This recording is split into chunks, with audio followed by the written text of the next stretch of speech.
विक्रम बैताल की कहानी। सालों पहले यमुना किनारे धर्मस्थल नाम का एक नगर हुआ करता था। वहाँ एक ब्राह्मण रहता था जिसका नाम गणपति था। उसकी एक सुंदर और गुणवान बेटी थी। जैसे ही उसकी शादी की उम्र हुई तो वो और उसका पूरा परिवार उसके लिए योग्य वर ढूंढने में लग गया। एक दिन ब्राह्मण किसी के घर पूजा करने के लिए गया और उसका बेटा भी पढ़ाई करने के लिए घर से बाहर चला गया। उस समय घर में ब्राह्मण की बेटी और उसकी पत्नी ही थी। उसी वक्त एक ब्राह्मण लड़का उनके घर आता है। ब्राह्मण की पत्नी उस लड़के को अच्छे से सत्कार करती है और खाना खिलाती है। लड़के का स्वभाव ब्राह्मण की पत्नी को पसंद आता है और वो उससे अपनी बेटी की शादी का वादा कर देती है। उधर ब्राह्मण गणपति जिनके घर पूजा करने गया था, वहाँ भी वो एक ब्राह्मण लड़के से मिलता है और उससे अपनी बेटी की शादी करवाने का वचन दे देता है। ब्राह्मण का बेटा जहाँ पढ़ने गया था, वो भी वहाँ एक लड़के से यही वादा कर देता है। कुछ देर बाद गणपति और उसका बेटा दोनों खुद से चुने हुए लड़के को घर लेकर पहुँचते हैं।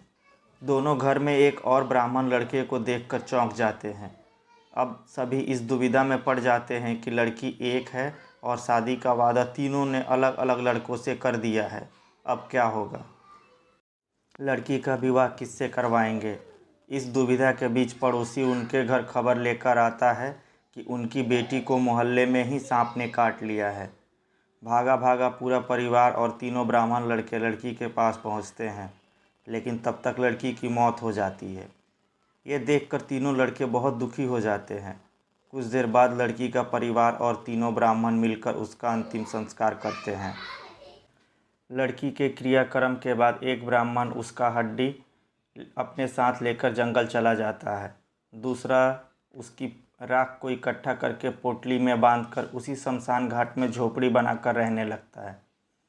तीसरा शमशान घाट से निकलकर लड़की के गम में देश देश योगी बनकर घूमने लगता है। ऐसा होते होते कई साल गुजर गए। एक दिन अचानक योगी बनकर घूम रहा ब्राह्मण किसी तांत्रिक के घर पहुंच गया। ब्राह्मण को घर में देखकर तांत्रिक बहुत खुश हुआ और उसका सत्कार किया। तांत्रिक ने योगी से कुछ दिन अपने घर में ही रहने के लिए कहा। तांत्रिक की जिद देखकर योगी उनके घर में ही रुक गया। एक दिन तांत्रिक अपनी विद्या में बहुत लीन था और उसकी पत्नी सबके लिए खाना बना रही थी। उसी वक्त उनका बेटा रोने लगा और अपनी माँ को परेशान करने लगा। तांत्रिक की पत्नी उसे बहुत संभालने की कोशिश की, लेकिन वो नहीं माना। आखिर में तांत्रिक की पत्नी को इतना गुस्सा आया कि उसने अपने बच्चे की पिटाई कर दी। उसके बाद भी जब बच्चा चुप नहीं हुआ तो उसने उसे चूल्हे में डालकर जला दिया।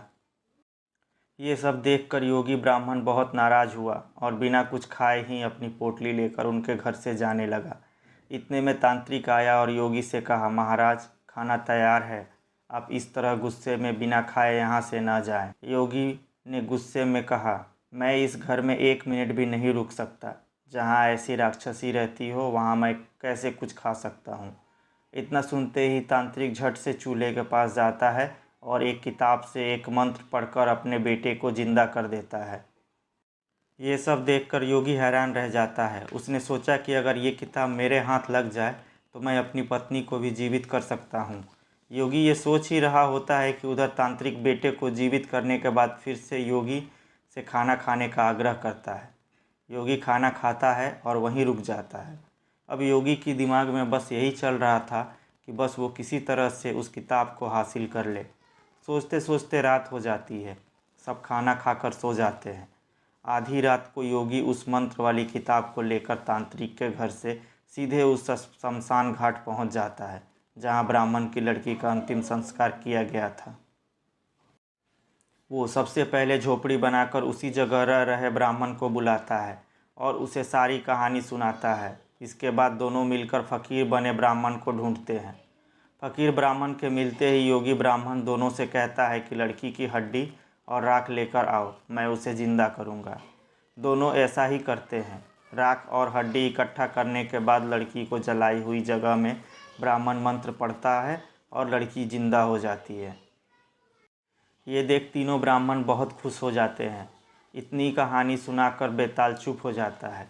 कुछ देर बाद वो राजा विक्रम से पूछता है, बताओ वो लड़की किसकी पत्नी हुई? विक्रमादित्य बेताल के दोबारा उड़ने के डर से जवाब नहीं देते। गुस्से में बेताल कहता है, देखो, अगर तुम जवाब पता होते हुए भी नहीं दोगे तो मैं तुम्हारी गर्दन काट दूंगा। जल्दी से जवाब दो। इतना सुनते ही राजा बोलते हैं, जो ब्राह्मण शमशान में कुटिया बनाकर रह रहा था वो उसकी पत्नी हुई। बेताल पूछता है, कैसे? तब विक्रमादित्य ने जवाब दिया, जो हड्डी चुनकर फकीर बन गया वो उसका बेटा हुआ। जिसने तांत्रिक विद्या से उसे जीवित किया वो उसके पिता के समान हुआ, और जो उसकी राख के साथ जीवन जी रहा था वही उसका पति हुआ। जवाब सुनते ही बेताल ने कहा, राजन, तुमने बिल्कुल सही उत्तर दिया है, लेकिन शर्त के मुताबिक तुम्हें मुंह नहीं खोलना था, इसलिए मैं दोबारा उड़ रहा हूँ। इतना कहकर बेताल दोबारा घने जंगलों में किसी पेड़ पे जाकर लटक जाता है और राजा विक्रमादित्य उसे पकड़ने के लिए उसके पीछे भागने लगते हैं।